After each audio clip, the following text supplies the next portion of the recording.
President Biden set to give a primetime address just 3 hours from now on the wars in Israel and Ukraine, and the stakes could not be higher. Israel's defense minister telling ground troops at the border with Gaza to prepare to invade and that they would soon see Gaza from the inside. Prime Minister Benjamin Netanyahu out on the front lines to rally his troops. We are going to win full force. The entire people of Israel is standing behind you, and we will give the blow to our enemies, so we get to victory. Victory. The Middle East continues to be a powder keg. Protests erupting all over as they buy the Hamas lie, blaming Israel for the hospital blast. It's so bad that the State Department is issuing a worldwide caution travel alert for Americans. But don't worry, Joe Biden says he is going to settle all the chaos. The president boasting that his trip to Israel was a big success while making some awkward gaffes about Hamas missiles. If Hamas confiscates it or doesn't let it get through or just confiscates it, then it's going to end. I came to get something done. I got it done. If I wasn't able to make it into Israel, I got it done. People all over the region are upset about the hospital and don't necessarily believe you or the Israelis that they didn't have anything to do with it. I'm not suggesting that Hamas deliberately did it either. That's that old thing. Got to learn how to shoot straight. And it's not the first time Hamas has launched something that didn't function. Biden is also facing brand new questions over $100 million in humanitarian assistance for Gaza. Senator Rick Scott says you can bet it will all end up in the hands of Hamas terrorists. You're not helping them. You're not helping them. You're helping Hamas. You're helping the Palestinian Authority. I mean, you're giving money to help Hamas to go kill more babies and destroy more babies and destroy more families. That's exactly what you're doing. All right, Jesse. Biden says they got to learn to shoot straight. Does he understand really what that meant? That if they were shooting straight, they would kill more people?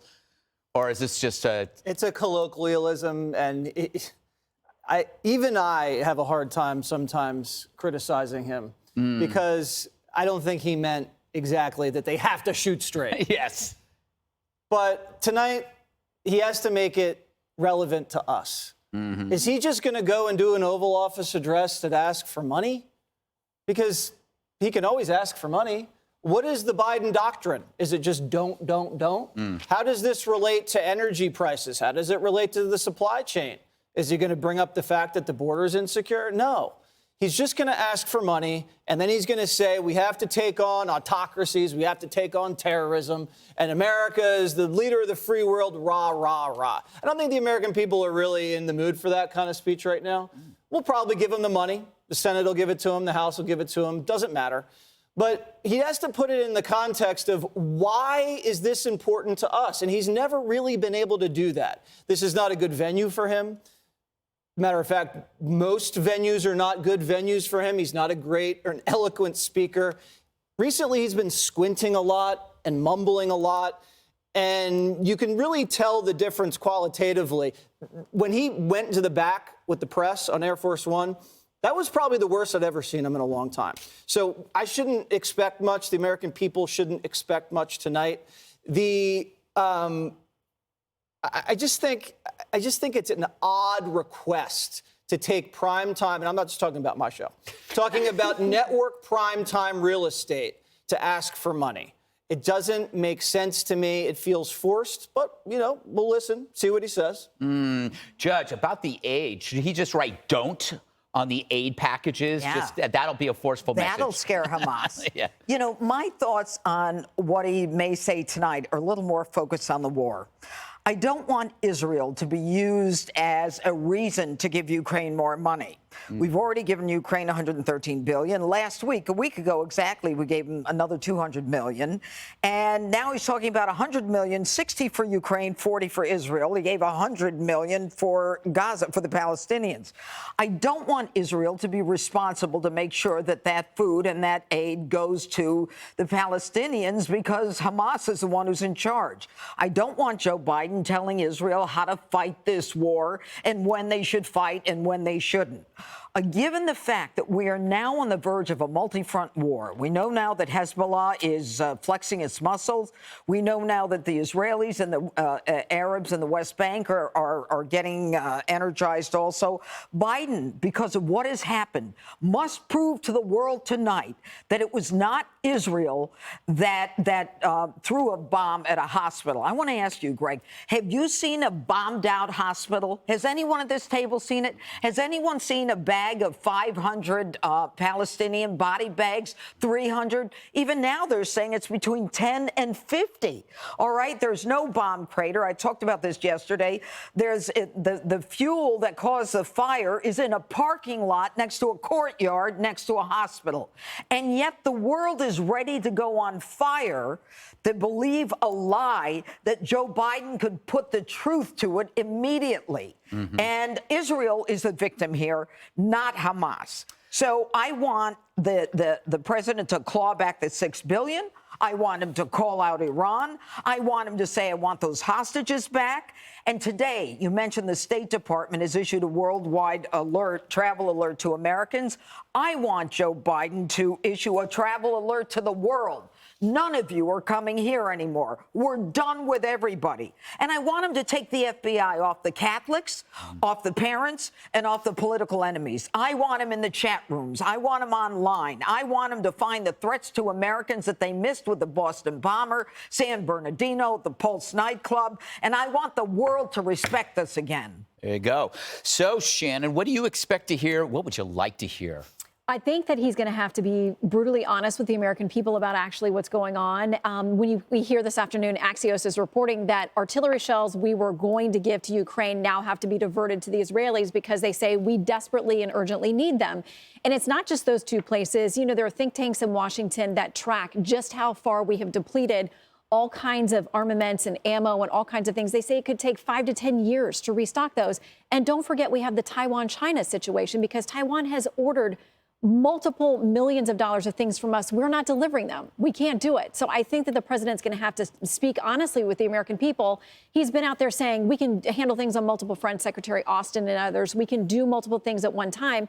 But the fact is we don't have unlimited resources. There are going to be difficult choices. And as early as this afternoon, seeing this transfer instead of Ukraine to Israel, he's going to have to level with the American people so they can trust that he's being honest. All right, Jessica, what do you think he's going to say? And what I think he's like going him to say? Well, I know that he's going to disappoint Judge Pirro because it's too many things for one address. I mean, you were going back to what happened in the Boston bombing, and I understand these are all things that are relevant, but not particularly to this moment. I would like it to be actually quite narrow in terms of what's going on with the October 7th Israel war, and then what the implications are for America, to your point, Jesse. Why should we care? He already has the American people behind him. If you look at the support for Israel, it is through the roof, except with younger voters. So people 25 and under. And we've talked a lot about how that's kind of exploding online and proliferating so much disinformation about what has happened here. But he has to make it relevant for us. He has to explain why this money is deserved, how it protects our interests, that we have one ally one true ally in the Middle East. We can make friends with Saudi Arabia as it pleases, and we can do deals with them, but it's Israel for us.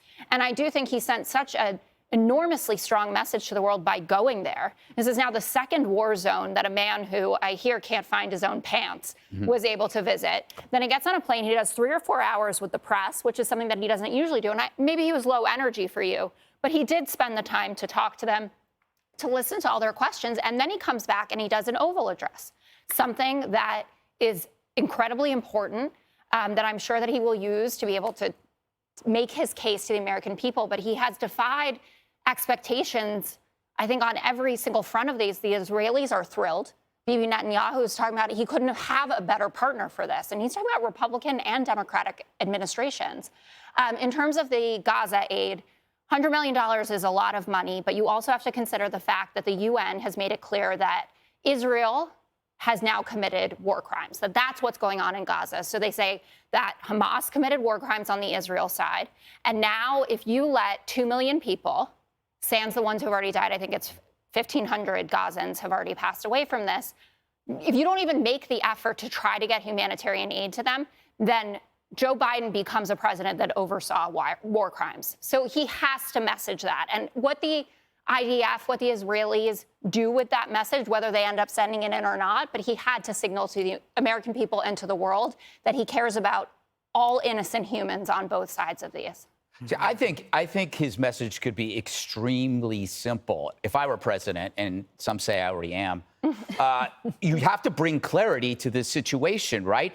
We're dealing in the here and now. We're not dealing with history, right? You can't change history, especially one that goes back centuries. This is why the passion of the co-eds comes off as so idiotic that somebody born in 2005 somehow has a solution that for centuries has vexed humanity. These kids can barely bathe, you know? So history is often used to justify the present day horrors. It's a game with no end. There's a reason for that. So I think if he's watching, and he probably is because he loves the five, repeat after me. We're dealing with now and not history.